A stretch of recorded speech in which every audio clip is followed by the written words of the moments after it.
get by. It resides between my eyes. Walk through the fire, came out better on the other side. See, life's like a beach if you find the sand. And right now, I feel like 100 grand. You are listening to Inspired Insider with your host, Dr. Jeremy Wise. Dr. Jeremy Wise here, founder of InspiredInsider.com, where I talk with inspirational entrepreneurs and leaders. Today is no different. I have Tanner Larsson of Build, Grow, Scale. I'm going to introduce him formally in a second.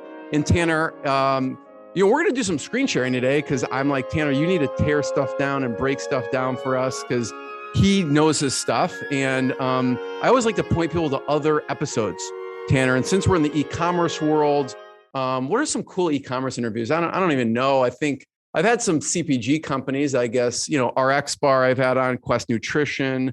I got deep into the bars because I love bars and stuff like that. So check out that other episodes on InspiredInsider.com. And I also want to give a shout out to our mutual friend, Ian Garlic, for introducing to Tanner, videocasestory.com. You could check Ian out and what he does.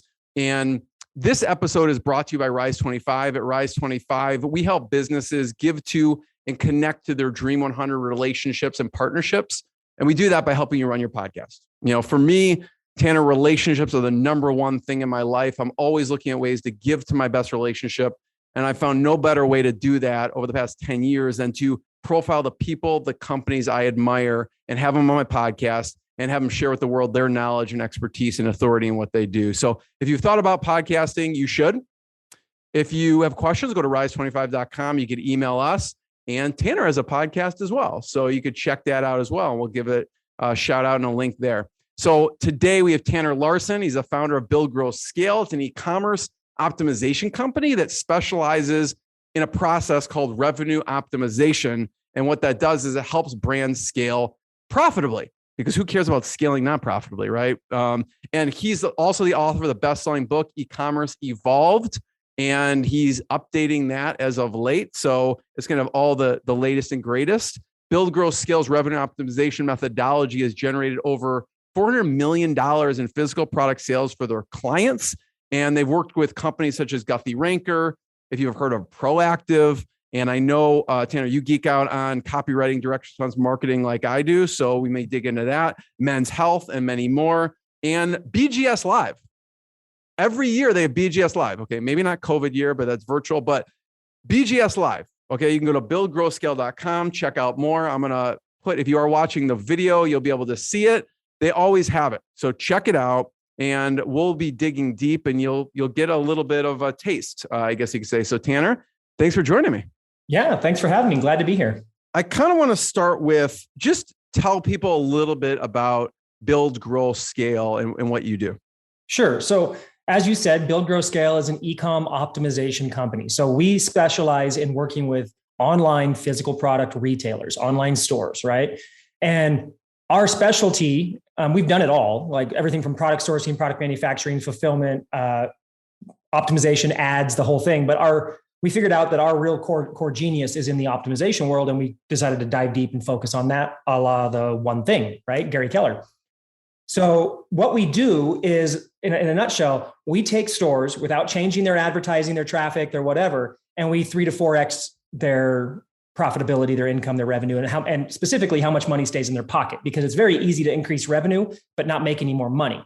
And so our job and what we do with the data, the optimization, the testing is come in there and optimize the store, because the best way to tie this into one nice, neat little package to give you a perfectly visual example is pretend that the traffic and the marketing and everything that you're doing is water, okay, coming out of a hose. And then your business, your store is a bucket. And the idea is to pour the water into the bucket, and the water that stays in the bucket is your sales, okay? The problem is in a perfect world though, the bucket would be solid. But in our world, in the reality, your bucket is more like a strainer than it is a bucket. It has holes punched all over it, and all the water you're pouring in, all that traffic and marketing dollars, most of it's just leaking out the bottom, okay?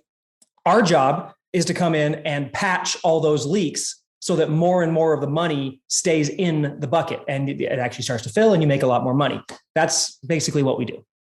And a lot of people think, and you thought this at one point, that just putting more traffic on will solve the problem.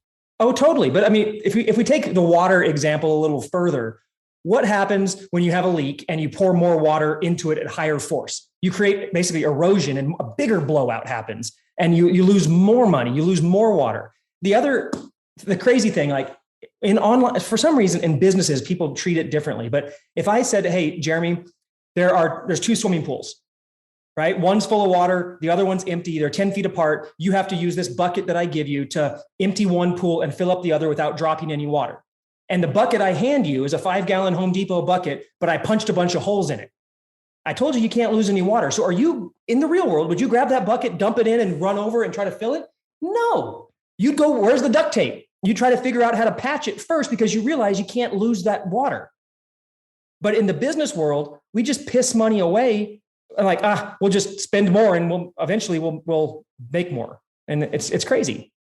We'll get into some things of what you look at when you see a site, and maybe we'll pull up G Fuel. But I want to point out, you teach this stuff, but you're a practitioner of this stuff. And if you don't know Tanner's background, he started off as a window cleaner, built an actual, I don't know, brick and mortar business, whatever you want to call it. And then service business, and then eBay power seller to digital products, to physical products, to Amazon taking his products to, he's like, I don't want Amazon business because you are about owning the customer, and Amazon, you don't own the customer. No, right? I love them as a revenue stream, but not as a business. Do you have people come to you a lot? They're maybe a high volume seller on Amazon. They're like, I know this is a huge problem. I am very dependent on one channel. And what do you tell those people, and how do you help them move to whatever, Shopify or one of their own absolutely. platforms? So little caveat, like even though Amazon completely screwed me over, like stole from me, I still like them. Like they still make me a lot of money. They still make my clients a lot of money. It's one of those things like you took it in the back, but you still like it a little bit, right? So nothing against Amazon other than I don't agree with some of their business practices. But from what you're saying, yes, we get high volume sellers all the time. And having been one, I know the feeling. Even before I knew things were bad, you just know that for whatever reason, you could get a notice, they shut your listing down, or it's like you're balanced on eggshells all the time. So we have very high volume sellers coming to us all the time, sometimes low volume, but a lot of the bigger ones are like, I know I got a house of cards. I couldn't sleep at night. I mean, I don't know if I could sleep at night if everything was dependent on that one channel. And so they come to us and they're like, okay, we understand. We figured out the product. We know what the imagery and the copy and how to sell it on Amazon. But how do we take it to the other side where we actually own our customer? And they start realizing it. Like, I don't really control anything in my business. And it's nice because Amazon converts so highly, but it's detrimental to the actual business. And from a saleable asset perspective, if you want to get a better multiple, you got to have both sides. You got to own the customer and have the Amazon channel. So they come to us, and a lot of times they're like, hey, what do we do? And the big thing is, hey, you need a store, whether it's Shopify, BigCommerce, Magento, whatever platform suits your needs. Typically, we recommend Shopify because it's simpler. And then they got to build it up. The problem is with Amazon, they don't know how to market. They know how to use Amazon. They know how to use Amazon's algorithm search as well as their internal pay-per-click, but they struggle typically with driving traffic. And they also don't know how to make a store convert because Amazon takes care of that for them. The average Amazon page converts between 9 and 12%. That is not the real world, right? That is not e-commerce. That is not. So they get. You have high trust. You're inside the Amazon ecosystem. You have the Prime. It's your credit card's on file, and you click one button, and then you've bought 250 bazillion credit cards on file, right? Nobody has that. So they struggle in that aspect. And then the problem is a lot of them give up because they're like, it just doesn't work. It's too easy. I mean, it's kind of golden handcuffs in a way, right? It is. So, and that's, a lot of it comes down to people spend so much effort and time on traffic, and they don't spend nearly enough time on the actual website and what happens on site. And the reason for that is, number one, traffic's sexy. Number two, up until recently, it has been possible to almost outspend a bad performing site because traffic was cheap enough and there was enough slop in your ROAS or whatever that you were able to still turn a profit with a really crappy website. So the order, I mean, it's kind of the chicken and the egg a little bit. So you tell them, okay, you got to put a Shopify site up. You don't want to drive tons of traffic till you know if it's converting. So what's kind of the next step?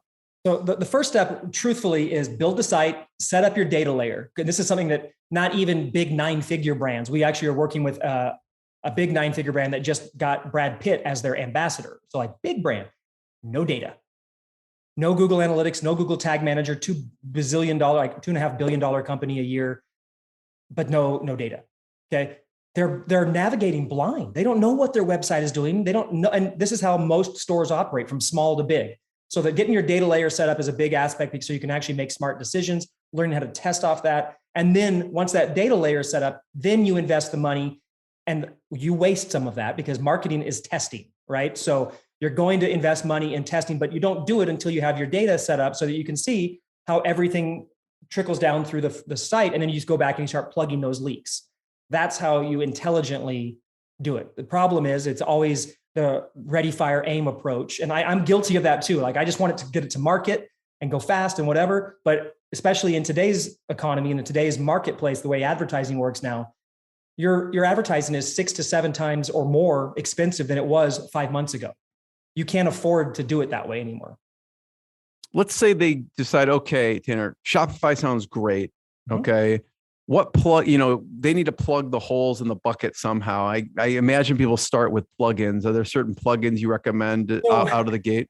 The funny thing is that apps are actually one of the bigger leaking points in a store. Because I got to dig on app developers for a second, because they're coders, they're developers, they're not optimization people. So they build something to sell. So it adds all these things to it, and it plugs in, but no idea what happens downstream. A good example of that is a order bump app. Now on Shopify, you can't do traditional order bumps in the checkout like we would do on a funnel with a checkbox. So you would put them in your cart or whatever else. Now in theory, it makes sense. Okay, if I get into the cart and then I pop up, I bought some sunglasses, and in the cart it says, do you want a cleaning kit? In theory, that makes sense. And on Shopify, your app will show a green arrow saying, look, your AOV went up. But downstream in the data, you'll actually find out, and every single time we've tested, it's proven this, that you actually gain less customers and make less total revenue than you would if you'd never had the app on. Because they abandon it. Exactly. It causes distraction. And it's not just, it's also people do the wrong kind of upsell or the wrong kind of bump. It's like, I'm buying a pair of high heels, and then you try to order bump me a black cocktail dress and get me to check a box now what woman in the world is going to buy a cocktail dress off of a checkbox without getting to see the size and the length and all that stuff? So it's all kinds of things like that. But typically the gain you get from an in-cart bump is way less than how much you lose from not only revenue conversion, but also acquiring less customers that you can then sell in the future. So that's a little example. Yeah, no, I love that. Are there any all considered, you definitely need to have this type of plugin? Absolutely. So one of the first ones is search. So I'm a direct response guy. I always, for my whole life, considered search a necessary evil, something that you kind of had to have in certain cases, but if at all possible, we would eliminate it. The problem is that search traffic is actually your most valuable traffic on a store. It's worth 3 to 4 times any other traffic or visitor on your site. And in most cases, your search traffic will be worth about 1/3 of your sales just there. And will only comprise 5 to 8% of your traffic. So it's a big deal. So search, you can have a search functionality, but the problem is that functionality needs deeper functionality like predictive text, image-based search, those kind of things. And that's an app or apps that you can install that plug into your store and make that easy. Yeah. Another piece of that. Yeah. And by the way, on WordPress, I don't know if people use WooCommerce, but I use SwiftType. I think it's a free even on WordPress. It's an amazing one. So yeah, keep going. So one on the Shopify store that is good is called Product Filter and Search. That's a popular one. It's not too expensive. There's several other ones, but that's probably the most reasonable one. And it actually does another thing, which was my next point, is on the category pages. Okay. So the store owners think category pages are a way for them to just kind of throw stuff together to organize it in a way. It's not. Category pages are actually a filtering system to allow the buyer, the browser, the shopper to get into what they want to find faster. And most stores set up their category pages wrong. And one of the ways that you need to have your category page set up is to allow for filtering of the category page with checkboxes on the left-hand side. And I'm saying left-hand side, it's not optional. I don't care what your site design or your graphic designer or your artsy fartsy sense wants to tell you. Stats tell us the left side is prototypical. It's where it wins. It's what it needs to be, not horizontal, vertical on the left. And the easy way to do this, go to Best Buy, go to Amazon, look at how their filters are and how native and intuitive they are for you to use. That's what you want to duplicate. And the reason for that is, again, let's go back to the shoe example. Let's say I'm on a shoe store, whatever it is, and I click on shoes. And which happens a lot, you click on shoes and then it shows me everything I see is women's shoes. And maybe this store sells mostly women, but they do sell men's, but I only care about the men's pair and there's no way for me to filter. So I have to scroll through 20 pages of women's shoes to try to find the 9 pairs of men's shoes, right? That simple filtering option, if it was there, would be a massive and tangible, visible benefit in conversion if you made it easy for your male shoppers to filter down to what they want. I want to, just to kind of hit home a point here, like going from Amazon to building, owning your customer, or even just owning your customer with conversion. You had one lady who, I don't know the full story, but she was not even attracting that many new customers, but she was, I don't know if she was deploying email and she was rocking and rolling without new customers. You know what I'm talking about? Yes. So she's got a great business. So she owns a plus size store. And does a couple $1 million. Well, this was before, did a couple $1 million a year. And she came into our program and she's raving like, yeah, we were talking about one store in particular and saying how their repeat customer rate was too low because it was like 9 or 10%. And she chimes in the chat and she's like, yeah, my store has a 90 or 87% repeat customer rate average for the entire year. And I'm like, well, that's amazing, but can I tell you the bad news? And she's like, there is no bad news. I make a lot of money from this. And I said, okay. So she comes on board and we start talking to her. And the reality of that is, yes, repeat customer rate is great. It's even more important now. But if you have a massive repeat customer rate in the 80 to 90% range or more, what that's telling me is you're not acquiring enough new traffic. Because if you are acquiring new customers, it dilutes your repeat customer ratio. And what we told her was basically, and her ROAS was insane and all this stuff, which all makes sense if it's all repeat customers. We're like, you're at about 3 million now. You could have been at 20 million or more this year if we had just lowered that number by increasing your acquisition. Yeah. I totally get that. Yeah. It's kind of like if someone has a high-end offer and everyone's saying, yes, you're probably charging too little, something like that. Walk me through, your book, right? Yeah. Ecommerce Evolved.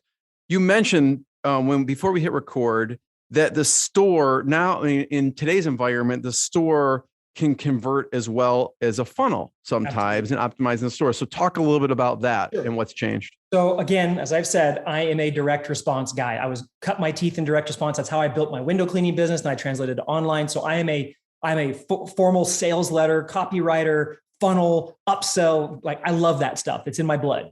Okay. And that's how I got early success with ecom. When stores sucked, I was able to leverage funnels and then a lot of direct response principles and did really well. When I wrote the first version of this book in 2016, technology was at the point still where funnels 99% of the time would outperform a store. And what we would do is we would leverage the funnels to build the business, right? So you'd build like a landing page and then send them to the store? Well, it's sometimes it depended on the business, but yes, the problem with funnels, even today, is that funnels are great for acquisition, not necessary in all cases, but they're purpose-driven for acquisition. They are terrible for repeat and lifetime customer value. Repeat purchase, because think about it. I go through Organifi's funnel to buy their green juice. Love Drew's product, great stuff. Cool. Once I've bought it through the funnel and I've gone through that ridiculous upsell sequence, I never want to do that again. I already like the product. I just want to be able to reorder or buy their next stuff or their red juice or their yellow juice or whatever they call it, gold juice, right? Right.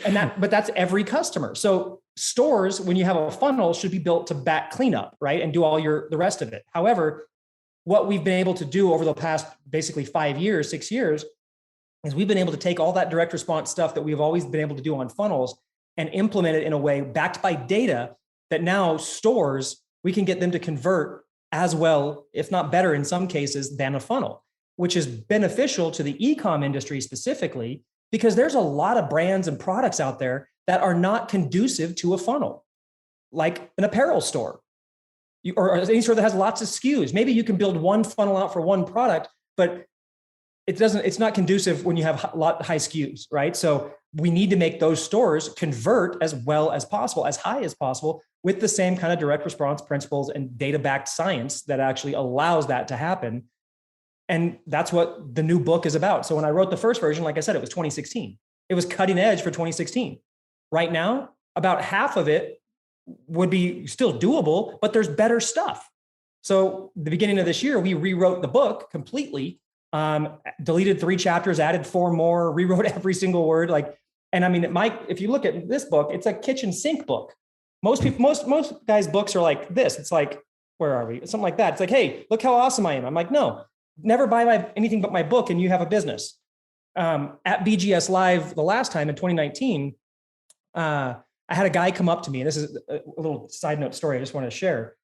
So a guy came up to me and he said, hey, just wanted to say thank you. And I'm like, great, thank you, appreciate it. Nice to meet you. And he's like, you don't know, but I bought your book. And he's like, I was a chemist.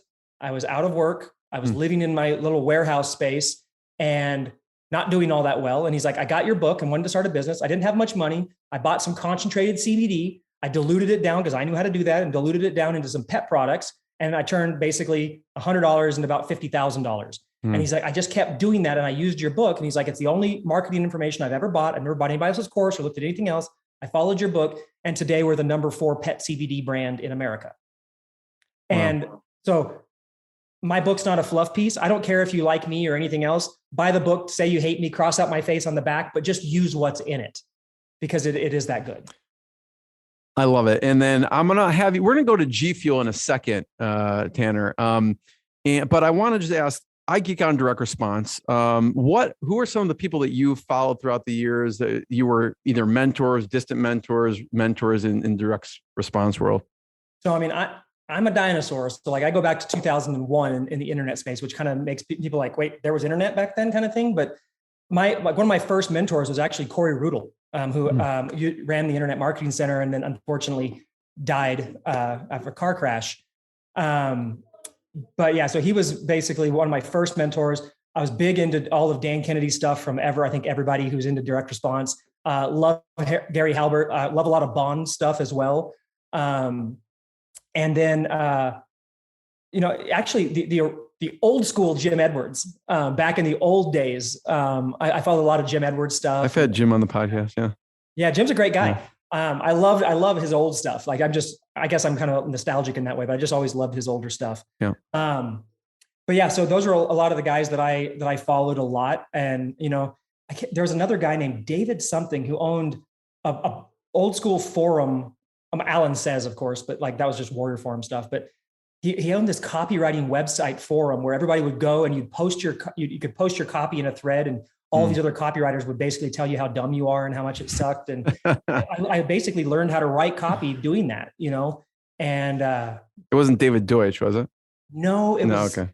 No, it was a different one. Okay. It'll probably come to me in a minute. But I mean, anyway. I bring it up because I think it's important. And I was watching an interview you did with Brett Thompson, who's your copywriter. And I encourage people to check out, the Build, Grow, Scale YouTube channel. They have some amazing resources on there, and they were just geeking out. I mean, in a good way, because, really, I believe the fundamentals of a lot of any marketing is direct response, whether it's via email, whether you're saying it, whether it's on the page. And so it's really important. Absolutely. It's made my career from 2001 to now, 100% would not have happened in any level without direct response and learning copy, and just the basic direct response principles. Like everything I've done in my life, everything I have I owe it to direct response. Yeah. And so on Inspired Insider, I actually interviewed, I think, almost all of the Gary Halbert proteges on my podcast, just because I wanted to learn from, Gary Halbert, unfortunately, rest in peace, is not alive anymore, but his proteges are, including, like you said, Bond. So I want to go through G Fuel and have you break down a few things and talk about where should we look and what do you think when you see this site? So let's start with what you just closed. Right? Yeah. That's a perfect. So two things there. Number one, how effective is it when you naturally closed it with, and you probably would have done that with if I wasn't here anyway. Totally. But the other thing is, and I have this site. So let me guys give you some background. This store is a very, very successful store, but by all rights, it should not be. This store is bleeding money 6 ways from Sundays. We've critiqued it and tore it apart multiple different times. They've never made any changes. Of course, they're making money, so they probably don't care, but they could be making massive amounts more from what they're doing. Now, one thing is, we'll talk about this pop-up. So the page loads, and before I can even see what this site is, because a lot of times you go to a site off an ad or whatever else or store, you don't really know what they sell.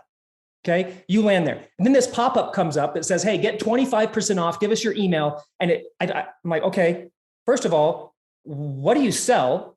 I haven't even had a chance to consider your offer. Why are you giving me 25% off? Is your shit bad, or is it overpriced and I'm going to need a discount? Like these are the things that like subconsciously we all do in our head. So now, not to say it cheapens it in a way. Yeah, right off the bat. Offers are great, but they need to be used strategically and in the right way. And in today's environment, they're even more important because traffic's so expensive. You need to leverage and capture as much of it as possible. That's not doing it right. Okay, so the next thing is, now you guys have had a chance to kind of look at this, but when you land on the site and you see it, you see Spider-Man, you see a box, and you're like, what is it? Yeah, right? I picture they're selling like mugs. I mean, if I didn't know, like mugs or cups or something. It's not clear. And the purpose of your homepage is not to sell. The purpose of your homepage is to reinforce trust, provide very clear, immediate knowledge that, hey, I'm on the right place. I'm in the place that I want to be. And it's where and then also help them get off the homepage as quickly as possible into a browsing or shopping environment. You're just a visitor on the homepage. However, what we say is the official drink of esports. Okay. Now, the other thing is they call it the drink. It took me about the first time I went through about 15 minutes before I realized it's actually not a drink. I was thinking like an energy can, like a Bang. That's or a what I mean. It's a powder. And you get a shaker. So it's almost like it's a fitness drink, but it's for guys who like to sit in front of their computer, right? So that's not clear either. But then we also have this crazy navigation that there's no hierarchy of focus. You don't know where to look on the page, right? And then if you look at the top under the G Fuel logo, it says search, but the search isn't prominent. Now, when you go to Amazon, how is search? It's a big search bar in the top of the screen. Why? Because search traffic is valuable. Having a hidden search like this, I guarantee you their search rate is a fraction of what it should be. It should be a normal box. It's not like intuitive. I wouldn't know to. It's not even a bar. It makes everything disappear. Yeah. And you don't have to do it, but when you search, the way it searches is actually not nice either. It's not awesome. Yeah. I'm not even sure what to search because I'm not sure what this is yet. Yeah. So what do I want here? Now, then you have navigation is home. Okay. Well, everybody knows to click the logo. They don't need a home button. But then we have sale, shop now, holiday gift guide, new arrivals, build your own box, rewards, learn more, our company. Where do I go? Now, shop now, people are like, oh, of course, you're supposed to go to shop. Testing shows, user testing, data, everything, that shop now or shop is one of the worst things you can ever do because you're basically asking for the kiss before you've got their name. It's a commitment level that they're not really to make. They don't want to shop. They're browsing. They're viewing. And also, shop now doesn't tell me what you have. I still don't know. Now, go ahead and into now shop now. Energy formula, ready to drink, hydrate. Oh, they actually have a ready to drink now. That's new. So go ahead and click on energy. Just click on shop now. Or yeah, go ahead, do that. Just click shop now and see if it actually still loads. Yeah. All right. So we go to collections, G Fuel. This will be a perfect example. Okay. Now just scroll for a second. Anyone feel all overwhelmed? They have a lot of flavors here. A gazillion. I don't know what a hype sauce is. Oh, it's raspberry. No, and another thing is they do a lot. They do a lot of collaborations with like pro gamers and stuff, and make a flavor unique to that gamer. Interesting. Okay. Which is actually a brilliant move. Yeah. Because it captivates or captures other audiences. But totally. If I was let's say Jeremy, you were a big gamer, and I follow you, and then you have a collaboration with this company. Dr. J's Raging. Raspberry or something. Raisin Raz, right? How do I find Dr. J's Rage and Raz? Yeah. I'd have to search through everything. Yeah. Right. And then if you go back to the top, there's no filtering. The filter is hidden behind a thing. And on mobile, it's a way worse experience. But you click this now. Okay, I can sort by flavor. Okay, tubs, boxes, packs. I don't know what those are, and special. But I can't sort by powder. I can't sort by ready to drink. I can't sort by anything that I actually know how to use intuitively. Yeah. I didn't mean to click that. No, you're fine. I mean, I click through this site all the time and I still get confused. Now go ahead and click on any product you want.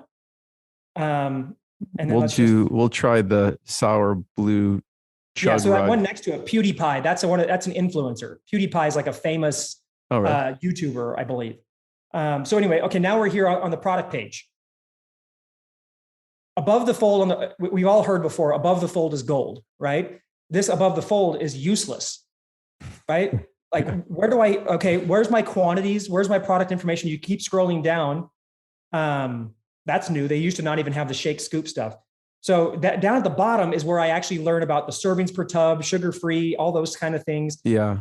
And then I have to go all the way down. People don't want to scroll. The average scroll depth on a site these days is 1.5 scrolls on mobile. Where would you put this supplement facts? Would you put it in should actually be right below? In that image. And below. It should be in both locations. Got it.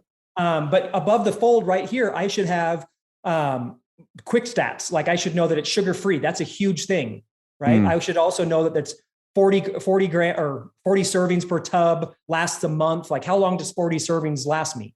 Yeah, I didn't even see that. Sugar-free is huge. Yeah. Yeah. And all these things, every one of those things could be up above the fold in a bullet form. And then they could have more details below. They have all those little blue icon things that don't tell you what they are. What does that mean? Those actually mean something to them, but it doesn't tell me. See? Then if we go up, go ahead and add to cart. If you can ever find a button. Okay, there it is. That's another problem. Added to cart. Okay, hang on. Don't do anything. What is prototypical? I'm expecting to go to the cart or have something slide in that shows me it's been added to my cart. So now I this is not a good way to do it. Now click go to cart. Let's see if they changed it. I haven't looked at it in a while.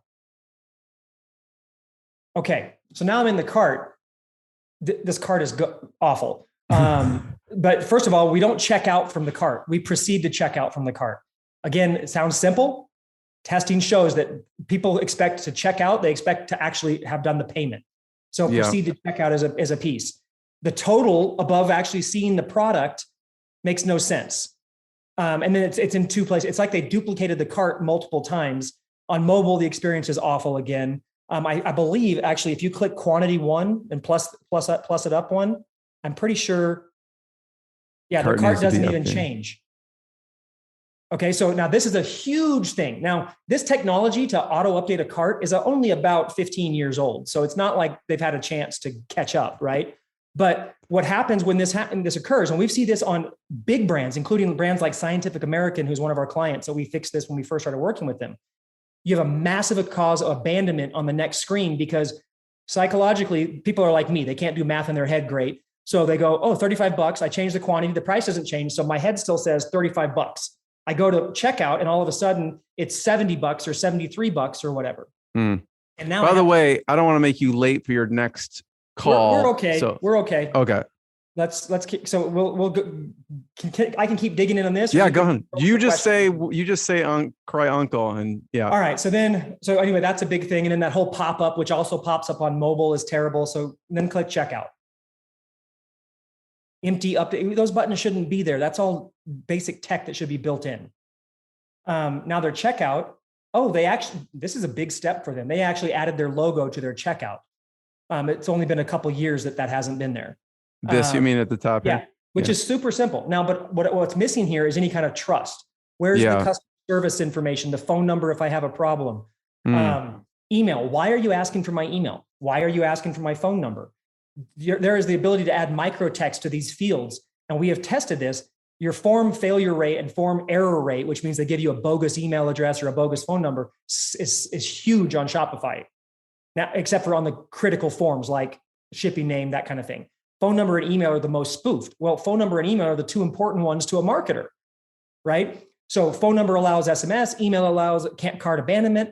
So we have to give them a reason to do that. So email, parentheses, required for shipping notifications. Phone, question mark, or parentheses, required for shipping updates or tracking or whatever. Give them a reason. And if you're not using the phone number because you're not doing SMS, if you aren't, you're dumb because it's huge. Like a third of your recovery revenue comes from phone. Turn the phone field off. It's an optional field. Every additional form field you have in any type of thing, whether it's email, conversion, applications, whatever, additional form fields create a drop off. Basically, the extra form fields reduce completion rate, right? So the less form fields, the better. So you'd put something on the right-hand side, some kind of customer service, social proof, reviews, something. We built an app that was designed to do this for people that would actually build all this because Shopify doesn't make it possible. So we figured out a way to do it. And then Shopify said, hey, we want people to only be able to do that if they give us $2,000 a month and upgrade to Shopify Plus. So they closed our back door and made our app no longer function. So now the only way to do this is to upgrade to Plus. And then another thing that's not awesome about it is they unlock the checkout, but they don't actually help you do anything to the checkout. So most Plus stores don't have the ability to customize this because they don't know how to edit the code. So I'd say that's a pretty basic one on G Fuel. But just those things that do you have an opinion on this? Yes, that should be suppressed. Okay, because I was going to say, when I see this, I'm like, oh, there's probably a discount code out there. That is exactly what people do. It causes a distraction point. It's like, oh, maybe I should go Google G Fuel coupon and find something. And then they get distracted. They see a cat and they watch a cat video and they're done. Exactly. We suppress it behind a button or a line of text with a link that says, click here if you have a coupon code. Yeah. Or redeem coupon code. This is more obvious than the search function on the front, right? It is. So and it's way less important. Now you're limited in Shopify on most plans to how dialed in you can make this checkout, but everything I mentioned is 100% doable. The other thing that's problematic that they're doing really, really poorly is this express checkout. Now, Shopify just made a change that doesn't allow us to suppress this. Used to be we could suppress it here and only have it show up on the payment information page where it actually was relevant. The problem here is, first of all, when they click on this, if they click on PayPal or GPay or whatever, it takes them away from your checkout and it does it before they put their email address in. So you can't do abandoned cart recovery. But the other thing that's worse about this is Amazon Pay, Google Pay, Facebook Pay, that's even worse. Amazon Pay and Google Pay typically, now in some instances it's different, but across the board, it's about 1% to 2% of your purchase rate will use Amazon Pay or Google Pay. That is not worth an option because those same people will just use their credit card. They already know. So you just get rid of all these. You can suppress them. Yeah, turn them off. Shop Pay is one that's growing. It's basically the same thing as Shopify payments, only they're calling it Shop Pay now. Some audiences, there's a big chunk of their audience uses Shop Pay, so it's beneficial. PayPal is a good one because up to 30% of your revenue or your buyers want and prefer PayPal. But the other ones, Facebook Pay has never been more than about 0.5%. So 0.5% for any of our stores we've tested it on. So reducing clutter, reducing things to distract them and get them focused on what they're doing. That's the whole thing. It's direct response. Streamline the process, remove distractions, remove objections, put stuff in so there are no objections, remove information and place it at the right time in the process, and streamline, remove the road bumps from that on-site buyer's journey. That's increase social proof. I think when people should watch, you talked about ADA, and all of those direct response principles, and you could incorporate them on all of these pages, essentially. Absolutely. And every page, when I was talking about leaks in their leaky bucket, every page that your visitor, buyer, or shopper lands on your website is leaking. Not one single page is not leaking. And it's, some pages leak more than others. And the other thing is when you start patching those leaks, this is just a little tip. When you start patching leaks in your business, start from the money and work backwards. So checkout first, then cart, then product page, then category page, then home page. And the reason for that is if you start at the back, everything gets impacted by that as it comes through. But if you start at the front and you optimize, say, your homepage, but your product page, cart, and checkout is still broken, none of the optimization from the homepage carries through because it all gets lost. Love it. Yeah. Like 80-20 or site, lowest hanging fruit, priority first. 100%. And I love that. Yeah. Because I mean, the easiest thing, someone just go to their homepage and start tweaking it. When they had someone abandon, go for that first. Yep. Yeah, I love it. First of all, Tanner, thank you for your time. This could go another 2 hours and it'd be actionable and amazing. Yeah, totally. And I know you got to get to your next thing. So I just want to point people towards, go to buildgrowscale.com, check out more. You know, if you've learned anything, which I have, you can check out his book. You can check out the BGS Live, which you can go to buildgrowscalelive.com, go directly there. Any other places we should point people towards, Tanner, that'd be good? Honestly, I mean, like you mentioned, our YouTube channel, there is so much free stuff on there that's really good. You can check out our podcast too. It's Optimized E-commerce. But go to the Build, Grow, Scale website. Links to everything are there. You don't have to go searching for it. And that's the easy portal to find everything. But I spend some time there. Our blog is actually really good. Our blog is written by our actual optimization experts, the people who work in the business. We call it part of our continuing education program. They all have to write articles teaching their expertise because it helps make them better. And that's what's published on our site. It's not a blog writer or, someone like that. It's actually the experts who do this for a living. Yeah. Here's the one with you and Brett that I watched right here. Why speed copywriting is important. There's a lot of great resources, free resources for people to dig into. So absolutely. Tanner, I want to be the first one to thank you. Thank you so much. And everyone check out more, learn more, buildgrowscale.com, inspiredinsider.com. And thanks so much. Thank you. What I got, you can't buy. It resides between my eyes. Walked through the fire, came out better on the other side.